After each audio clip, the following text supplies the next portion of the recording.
En Radiograma, las señales económicas del día es una presentación de Universidad Bernardo O'Higgins. Seriedad y calidad.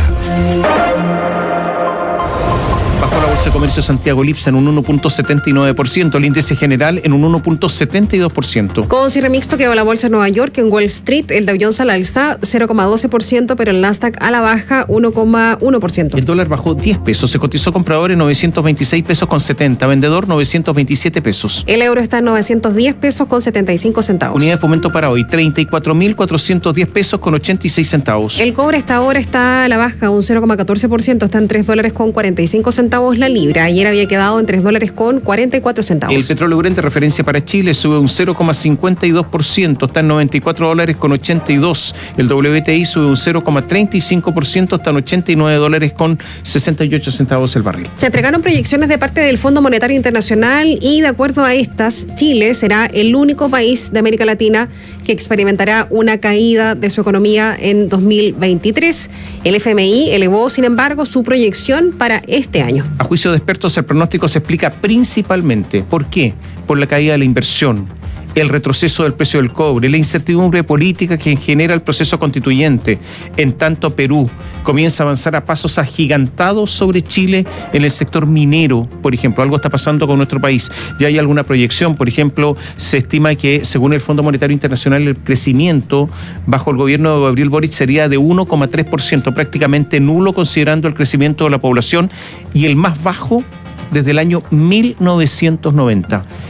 Néstor Aburto, buenos días. Hola, Néstor. ¿Cómo están? Muy buenos días. El Fondo Monetario Internacional proyectó que la economía chilena será la única de América Latina que caerá durante el próximo año, durante el 2023. El organismo mejoró, eso sí, su proyección para este año, pasando de 1,8 a 2%, aunque para el próximo año auguró un retroceso de un punto porcentual en el Producto Interno Bruto. Se lo explico de otra forma. Mire, lo que hizo el FMI, lo que hicieron fue subir la apuesta del PIB de Chile para este año en curso, el que está en desarrollo, el que ya quedan 2 meses y fracción para que termine.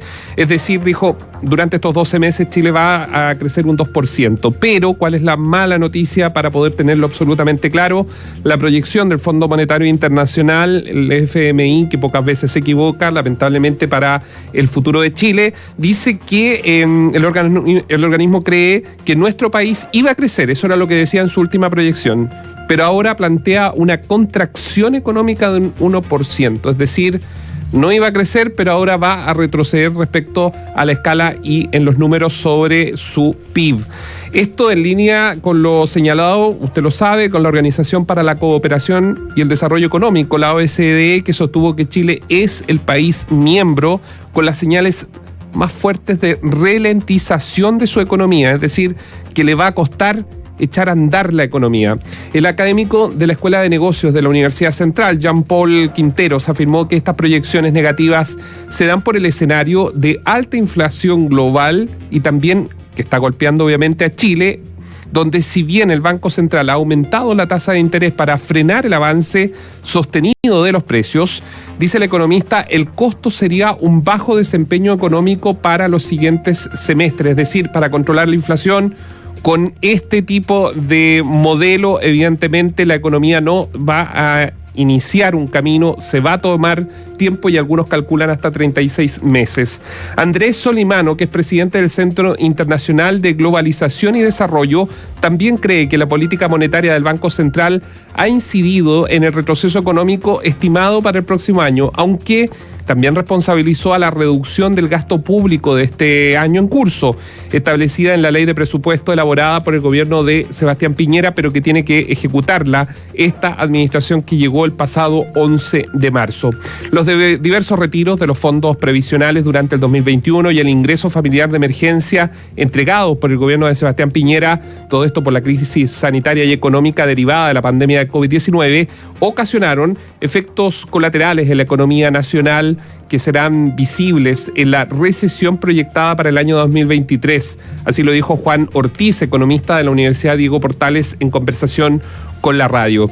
La caída de la inversión, que ha tenido efectos en el mercado laboral, también explicaría la eventual disminución de la actividad económica. Lo dijo César Valencia, experto de Alpari Research.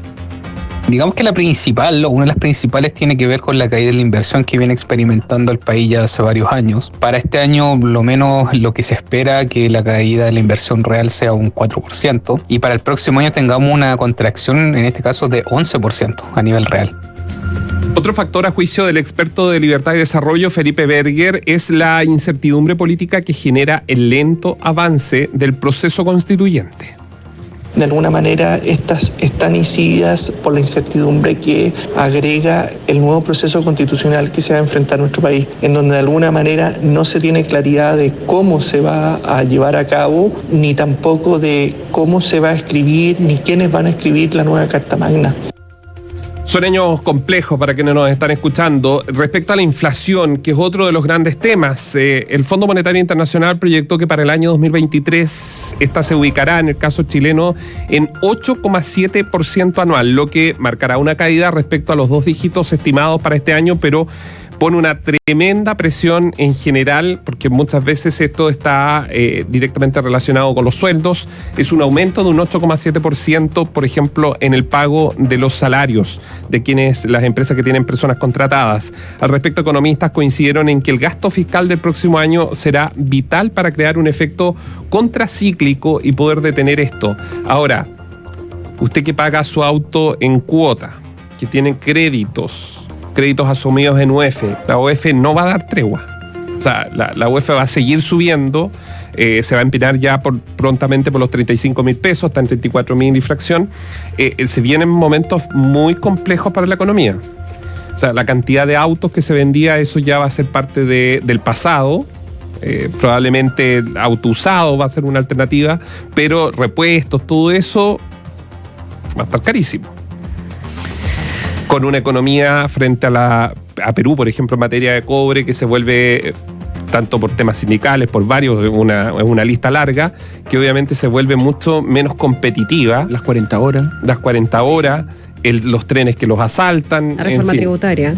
La reforma tributaria. A ver, las 40 horas para sistemas continuos, de producción continua como es la minería, son un golpe brutal, porque es un nuevo turno. Es agregar un turno más. Exactamente. Entonces, esto tiene costos enormes en la economía, eso es de todas maneras. Pero, ¿saben? Mira la inflación. Chile va a cerrar el año con la 5ª inflación más alta de América Latina. ¿Y quiénes están sobre nosotros? Venezuela, Argentina, todos sabemos lo que pasa en Argentina, una inflación endémica también en Venezuela, Surinam y Haití. Y después venimos nosotros. O sea, altísima inflación, bajo crecimiento. El crecimiento de este año es uno de los crecimientos más bajos de América Latina de este año. El del próximo va a ser el más bajo, pero el de este año es uno de los más bajos de América Latina. Entonces, la situación es muy compleja y el gobierno sin un plan económico en serio para recuperar ahorro e inversión y crecimiento. ¿Eh? No hay una agenda propiamente tal. Evidentemente, puede decir la moneda, a ver, cómo que no hay agenda, si aquí está el programa, lo que vamos a gastar el año 2023, el presupuesto que está en pleno debate. Dentro de ese presupuesto hay varias partidas que tienen que ver con hacer frente a la presión, obviamente, que va a haber económica el próximo año, pero no es una agenda clara, por ejemplo, en materia de inversión. ¿Dónde está la agenda en materia de inversión, de atracción de inversiones? A ver, porque lo que ha hecho el gobierno, es viajar, lo hizo en junio en California, luego lo volvió a hacer ahora en septiembre en Nueva York, es a explicar sus reformas y explicar en qué momento está el país, pero no es un viaje como ocurría con Michelle Bachelet, que incluso en algún minuto, no sé si ustedes lo recuerdan, se hablaba del síndrome de Pudahuel, que la presidenta viajaba con los empresarios a Europa y los empresarios le ayudaban en el discurso de que en Chile estaba todo ordenado, todo estaba bonito, ¿se acuerdan? Y después cuando llega, que Osvaldo Andrade, si la memoria no me falla, fue el que dijo, y los empresarios están sufriendo del síndrome de Pudahuel. Y cuando se le dice a Osvaldo Andrade, ¿por qué de Pudahuel? Claro, porque salen con la presidenta, todo está perfecto en el país, pero cuando llegan a Pudahuel encuentran todo malo. Bueno, ahí había un discurso que era común entre la CPC, Sofofa, las pymes y todo, junto con el gobierno de la presidenta Bachelet, después con el gobierno de Sebastián Piñera. Hoy día eso no ocurre. De salir a vender el país. De salir a vender, que más que vender el país es decirle, hola, estamos acá, somos atractivos, usted puede invertir en nosotros, estamos mirando el Asia. Eso no ocurre. Sí, el tema es que, uno de los grandes cambios, eso sí, es que post pandemia las grandes economías también están complicada. O sea, el informe también habla de Estados Unidos, de China, de la zona euro, que siguen estancadas y lo van a estar. Entonces también, claro, hay que salir a vender, digo yo entre comillas, pero no están comprando mucho tampoco esos países, porque no pueden, ¿no? Esas zonas económicas que son grandes. Sí, pero hay una cosa, a Mario Marcel le fue mal en Estados Unidos. A ver, no le fue bien. No. O sea, no le creyeron. Es difícil creerle además, porque fíjate que Mario Marcel tenía un discurso, decía que con el proyecto constitucional que fue rechazado no habría ningún inconveniente económico. Lo dijo el jefe de las finanzas públicas chilenas.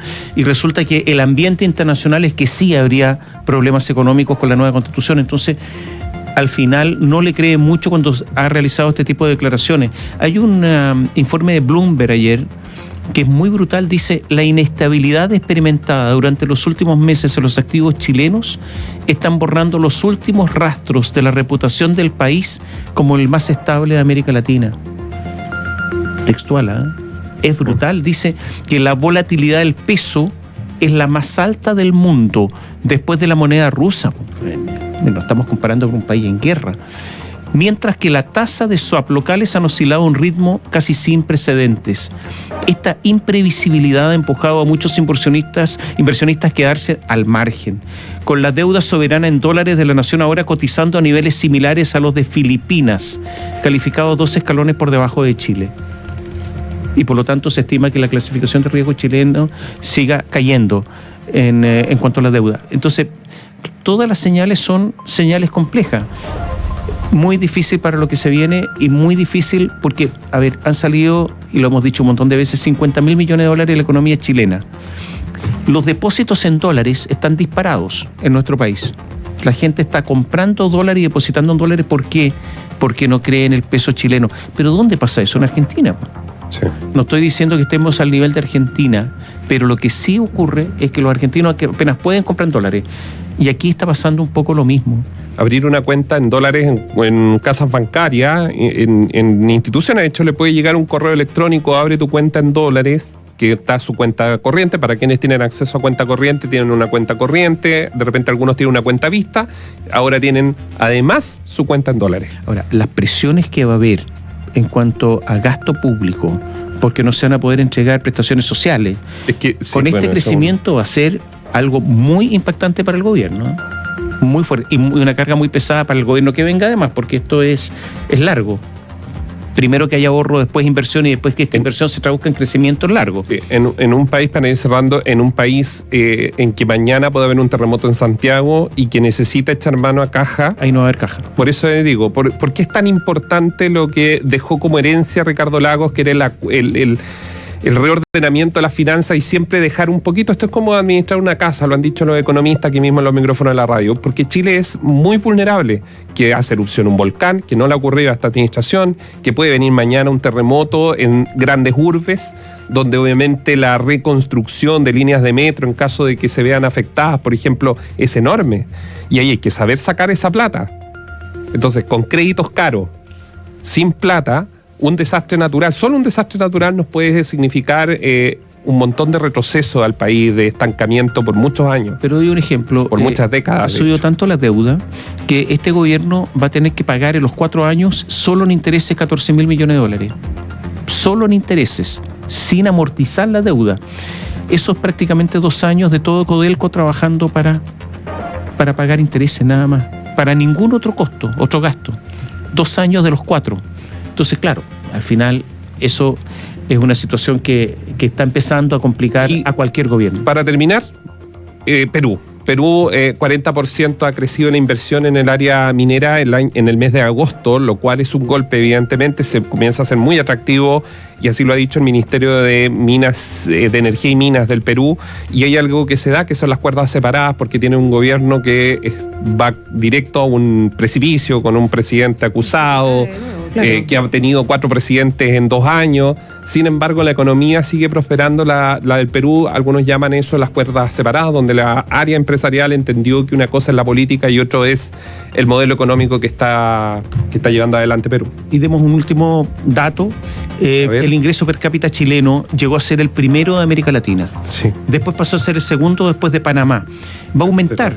Va a cerrar el 2022 con $28.887, 2.179 dólares más que el año pasado, 2.000 más, pero Panamá se nos alejó, pero a ver, estábamos sobre Panamá. Panamá 36.370, nosotros 28.887, se nos disparó Panamá, estábamos encima. Y resulta que ahora vamos a pasar a ser el tercero porque nos va a pasar Uruguay. Sí. Con 30.000 todo indica que Uruguay nos va a pasar. Por lo tanto, Chile progresivamente, a nivel comparativo, con el nivel relativo en cuanto a ingresos per cápita, retrocediendo comparativamente en América Latina. Bueno, todo concuerda, ¿no? En cuanto a los datos. Gracias, Néstor. Que estén bien. Chao, Néstor, hasta pronto. A propósito siempre de economía, hay un dato respecto del impacto de la inflación, ya que estamos revisando ese último dato. Pese a que este índice se dio un poco en septiembre pasado, de 14,1 a 13,7%, los niveles de 2 dígitos se mantendrían hasta al menos el primer trimestre de 2023, y eso comparativamente, estos registros son los mayores en 30 años. La aceleración de la inflación se convirtió en un problema que está afectando a la población desde hace varios meses, convirtiéndose en la segunda mayor preocupación de los chilenos después de la delincuencia. Para cuantificar el impacto de la inflación en la vida diaria de las personas, Libertad y Desarrollo realizó un informe de cómo afecta el bolsillo de las personas tener un IPC como el actual, y lo importante que es tratar de reducirlo lo más rápido posible. De acuerdo a este informe, la aceleración de la inflación registrada durante el periodo de enero-agosto le ha restado poder adquisitivo a los asalariados chilenos por 445.774 millones de pesos, equivalente a 524 millones de dólares aproximadamente. Esta cantidad, que representa más de la mitad de lo que el gobierno transfirió a algunas familias a través de un bono de invierno de 120.000 pesos, da cuenta del daño agregado que la mayor inflación le ha provocado a las personas. ¿Cómo calculan las cifras en Libertad y Desarrollo? Dicen que utilizaron la encuesta suplementaria de ingresos del Instituto Nacional de Estadísticas, que mide los ingresos laborales de las personas que son clasificadas como ocupadas en la encuesta de empleo siempre del INE, así como los ingresos de otras ocupaciones distintas de la ocupación principal. Entonces, en esta encuesta suplementaria de ingresos 2021 se indica que en octubre de ese año la masa de ingresos, que corresponde a la suma de los ingresos obtenidos por la cantidad total de individuos que perciben ese ingreso, alcanzó 5.614.202 millones, equivalentes a 6.897 millones de dólares. Utilizando esta masa salarial de octubre de 2021 como base del indicador, se calculó una evolución mensual utilizando el cambio porcentual del empleo total, las horas trabajadas, el salario nominal, llegando así a una estimación de la masa salarial para cada uno de los meses comprendidos entre enero y agosto de 2022. Al tener una estimación mensual de la masa salarial y del exceso de inflación que ha afectado a los chilenos durante 2022, se puede calcular el detrimento o el daño que ha producido sobre los asalariados el mayor incremento del costo de la vida. El detrimento son más de 500 millones de dólares para los asalariados chilenos.